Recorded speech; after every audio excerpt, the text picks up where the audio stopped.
हमारे सामने मार्वल की next big movie fantastic four release हो गई है और उस मूवी से रिलेटेड काफी लोगों के मन में काफी ज्यादा सवाल है, स्पेशली पोस्ट क्रेडिट सीन और एंडिंग को लेके। इस वाली मूवी में कोई डेडिकेटेड रिव्यू तो नहीं बना पाया, बट छोटा सा रिव्यू दूंगा मैं डेफिनेटली उस पर, और सब कुछ बताऊंगा इस वाली वीडियो में। तो वीडियो शुरू करने से पहले लाइक दबाओ, मैं वेट कर रहा हूँ।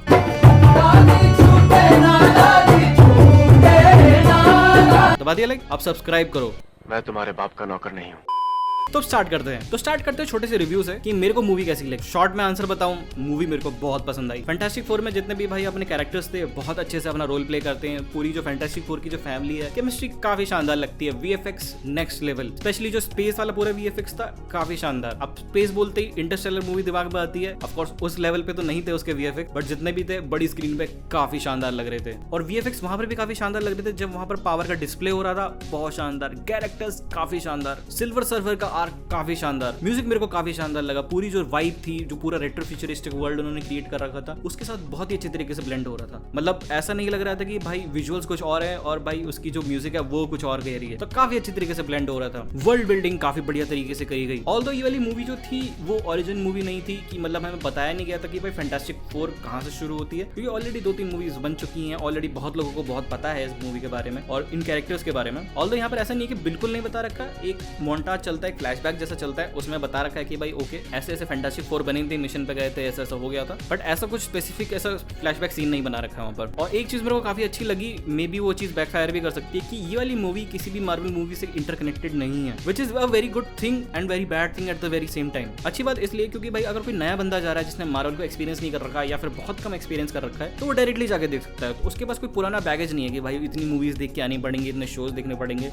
Nothing. You can directly go into the movie and you can enjoy the movie. But वहीं ये वाली चीज उनके लिए इनजस्टिस कर जाएगी जो मार्वल को फॉलो करते हैं, जो मार्वल कॉमिक्स को फॉलो करते हैं, जो काफी ज्यादा फैन है। उन्होंने एक एक चीज देख रखी है, एक एक प्रोजेक्ट देख रखा है, चाहे वो अच्छा हो या नहीं हो, मतलब। पर ये वाली चीज बहुत ज्यादा हैम्पर नहीं करती है पूरी मूवी को। मूवी ओवरऑल बहुत शानदार बना रखी है। अब देखो, मैं निटपिक करना चाहूँ तो भाई 2 चीजें हैं जो मेरे को लगती थी कि भाई ये चीज होती तो बहुत शानदार लगता। सबसे पहली बात, मूवी का रन टाइम थोड़ा सा बड़ा होना चाहिए था भाई। मतलब 1 घंटा 55 मिनट की मूवी थी, मूवी काफी ज्यादा छोटी थी। मतलब इजिली इस वाली मूवी को आराम से 2-2.5 घंटे की बनाई जा सकती थी। और सेकंड चीज यही थी कि भाई सिल्वर सर्फर और गैलेक्टस के जो कैरेक्टर्स हैं उसको थोड़ा सा और डेवलप करना चाहिए था। इससे मूवी भी लंबी हो जाती, हमें देखने में भी मजा आता। हाँ, एक और चीज, मूवी का एक्शन जहां पर भी था, जितना भी था, काफी थ्रिलिंग। इसमें जितने भी हम मार्वल मूवीज देखते हुए आ रहे हैं, हम सबको उम्मीद रहती है कि भाई अच्छा खासा एक्शन सीक्वेंस देखने को मिलेगा अपने को। मतलब उतना नहीं मिलता अपने को, मतलब क्वांटिटी कम है, क्वालिटी जो भी है जितनी भी है काफी शानदार, but amount of action scenes इसमें कम है।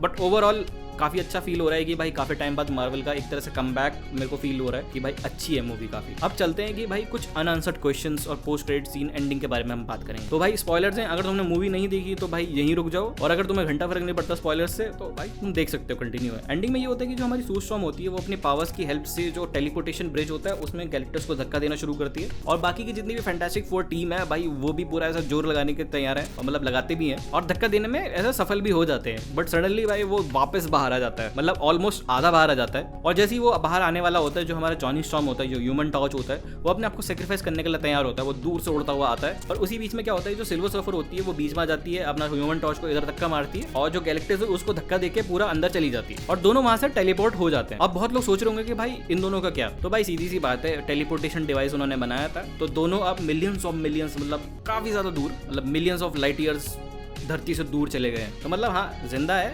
स्पेस में कहीं है, बहुत मिलियंस ऑफ लाइट ईयर्स दूर। जब ये वाली मूवी आने वाली थी तो मैंने इसके कैरेक्टर्स के रिलेटेड थोड़ी बहुत मैंने रिसर्च करी थी, और मेरे को पता चला था कि भाई गैलेक्टस को भी कॉमिक बुक्स में ऐसे ही हराते हैं, कि मतलब या तो फिर कोई ऐसा बार्गेन या ऐसा कुछ ट्रेड वगैरह कर लिया, या फिर ऐसा धोखा देके ही हराया, जैसे यहाँ पर धोखा देके हराया वहां पर भी, क्योंकि भाई उनकी बस की बात नहीं थी हराना इनको। अगला एक क्वेश्चन निकल के आता है कि भाई जो गैलेक्टस है उसको सू स्टॉर्म का ही बेटा क्यों चाहिए था? ऐसा क्या है उसके बच्चे में कि भाई उसको वही चाहिए? तो थोड़ी बहुत, जैसे मैंने बोला, रिसर्च करी थी, तो मेरे को पता चला है कि भाई मार्वल कॉमिक्स में कि जो सू स्टॉर्म का बेटा होता है फ्रैंकलिन रिचर्ड्स, उसके अंदर इन्फिनिट कॉस्मिक पावर्स हैं, मतलब इन्फिनिट, कुछ खत्म नहीं होती पावर्स उसकी, और वो सिर्फ एक सोच से एक यूनिवर्स क्रिएट कर सकता है, मतलब इतना पावरफुल है वो। इजीली वो गैलेक्टस से डबल से ज्यादा का पावरफुल है, और जो गैलेक्टस है भाई अपनी पोजीशन पे बिलियंस ऑफ बिलियंस ईयर्स पे बैठा हुआ है, मतलब उसकी जो एग्जिस्टेंस है वो कॉस्मिक लेवल को बैलेंस करने के लिए बहुत ज्यादा इंपॉर्टेंट है, और मतलब वो एक तरह से श्राप है उसके लिए, क्योंकि वो बहुत टाइम से बैठा है, मतलब वो अपनी पोजीशन पे, और वो चाहता है कि भाई ऐसा कोई बंदा मिले जो मतलब मेरे रिप्लेस कर सके मेरे को, और वो चीज उसको सू स्टॉर्म के बेटा जो फ्रैंकलिन रिचर्ड्स है उसमें मिलती है। तो भाई अगर गैलेक्टस को ये वाला ऑप्शन मिल रहा है तो वो क्यों पीछे हटेगा, वो इसी वजह से उसके पीछे पड़ा हुआ। ये वाली चीज हमें मिड क्रेडिट सीन में भी देखने को मिलती है, जहां पर हम देख सकते हैं कि भाई सू स्टॉर्म जो है वो फ्रैंकलिन को भाई कुछ कहानी वगैरह सुना रही है, और जैसे ही वो उठ के दूसरी किताब वगैरह लेने जाती है और वापस आती है, वो देखती है कि भाई अपने फ्रैंकलिन के सामने डॉक्टर डूम है, और फ्रैंकलिन को भाई डॉक्टर डूम ने अपना चेहरा दिखाया है। और मेरे ख्याल से डॉक्टर डूम फ्रैंकलिन रिचर्ड्स के पास इसलिए आया क्योंकि जब गैलेक्टस धरती पर आया था तो ये वाली चीज भाई डॉक्टर डूम को भी पता लग गई थी, और उसको ये भी पता लग गया होगा भाई किस रीजन की वजह से आया था। और भाई जब इतनी इन्फिनिट पावर हो, भाई डॉक्टर डूम को क्यों नहीं चाहिए होगी ये वाली चीज। और यही चीज से इंप्रेस हो गए, और यही चीज का अंदाजा लगाने के लिए वो आया फ्रैंकलिन रिचर्ड्स के पास की देखने के लिए भाई मैं भी देखूं भाई क्या चीज है। बहुत लोग कह रहे हैं कि भाई इसमें डॉक्टर डूम का चेहरा नहीं दिखा रखा, क्यों दिखाएंगे। सबसे पहली बात तो हमें पता है कि आरडीजे है, मतलब एग्जैक्टली आरडीजे नहीं था उस वाली मूवी में, क्योंकि भाई अगर आरडीजे को दिखाना होता तो कि भाई पैसे भी तो देने पड़ते। और दूसरा रीजन ये भी है कि भाई कॉमिक्स में डॉक्टर डूम का चेहरा भी ऐसा दिखाया नहीं जाता है, क्योंकि उसका चेहरा डिसफिगर होता है, कुछ मतलब जला हुआ होता है, कटा हुआ होता है, तो वो दिखाता नहीं है अपना चेहरा। और वहां पर भी कॉमिक्स में भी अगर चेहरा दिखाता है तो भाई काफी बड़ा एक इवेंट माना जाता है। तो काफी सिंपल रीजन है, दोनों में से कुछ भी हो सकता है। अगला बड़ा क्वेश्चन ये भी है कि भाई जब एंडिंग के टाइम पे जब वो धक्का वगैरह दे रही होती है अब कैरेक्टर्स को, तो अपनी पूरी जान लगा देती है, और इसी जान लगाते लगाते वो जान ही चली जाती है उसकी। जब उसकी जान चली जाती है तो वो जिंदा कैसे होती है? इसका बहुत ही सिंपल आंसर भाई फ्रैंकलिन रिचर्ड्स। जैसे मैंने स्टार्टिंग में बताया था कि Franklin Richard is Marvel Comics में one of the most strongest character है, मतलब उसके अंदर इतनी कॉस्मिक पावर्स है, इन्फिनिट कॉस्मिक पावर्स हैं। और कॉमिक्स में कहा जाता है कि भाई उसने 6 साल की उम्र में सिर्फ अपनी एक सोच से एक पॉकेट यूनिवर्स क्रिएट कर दिया था। अब जो बंदा 6 साल की उम्र में अपनी एक सोच से पॉकेट यूनिवर्स क्रिएट कर सकता है, वो मरे हुए इंसान को जिंदा नहीं कर सकता। इवन गैलेक्टस के पास भी ये पावर नहीं है, और वो इतना पावरफुल बीइंग है। हाँ, सिंपल आंसर कि भाई जो फ्रैंकलिन रिचर्ड्स है उसने जाने अनजाने में अपनी माँ को जिंदा कर दिया था। अगला और आखिरी बड़ा क्वेश्चन ये है कि भाई जो हमारा थंडरबोल्ट्स का पोस्ट क्रेडिट सीन था उससे ये कनेक्ट कैसे होता है? तो जितना मेरे को लगता है कि भाई जो थंडरबोल्ट्स का पोस्ट क्रेडिट सीन है और इसका जो पोस्ट क्रेडिट सीन है फैंटास्टिक फोर का, वो दोनों जाके कनेक्ट होंगे एवेंजर्स डूम्सडे में। और थंडरबोल्ट्स का जो पोस्ट क्रेडिट सीन है वो मेरे ख्याल से फैंटास्टिक फोर के पोस्ट क्रेडिट सीन के बाद टेक प्लेस कर रहा है। और मोस्टली कुछ ऐसी थ्योरीज निकल के आ रही हैं कि भाई जो फैंटास्टिक फोर में डॉक्टर डूम था वो फ्रैंकलिन रिचर्ड्स को ले लेगा, मतलब किडनैप कर लेगा, और वो अपने यूनिवर्स से मतलब अर्थ 828 से अर्थ 616 में आ जाएगा, जो कि मेन MCU वाला यूनिवर्स है, और उसी के पीछे पीछे फैंटास्टिक फोर भी आ जाएंगे। और उसके बाद मेरे ख्याल से भाई डूम्सडे शुरू होगा। और एवेंजर्स डूम्सडे से पहले एक और मूवी आने वाली है जिसका नाम है स्पाइडरमैन ब्रांड न्यू डे। तो मतलब इन तीनों मूवीज का जो पोस्ट क्रेडिट सीन होने वाला है वो एवेंजर्स डूम्सडे में जाके कनेक्ट होने वाला है। तो मतलब काफी सारी इंटरेस्टिंग चीजें देखने को मिल रही है, एंड थैंक गॉड कि भाई पोस्ट क्रेडिट सीन का सही इस्तेमाल करने लग गए हैं मार्वल दोबारा से। तो भाई ये सब चीजें देख के तो मेरे को यही लग रहा है कि भाई जो एवेंजर्स डूम्सडे होने वाली है उसमें ही डॉक्टर डूम को भाई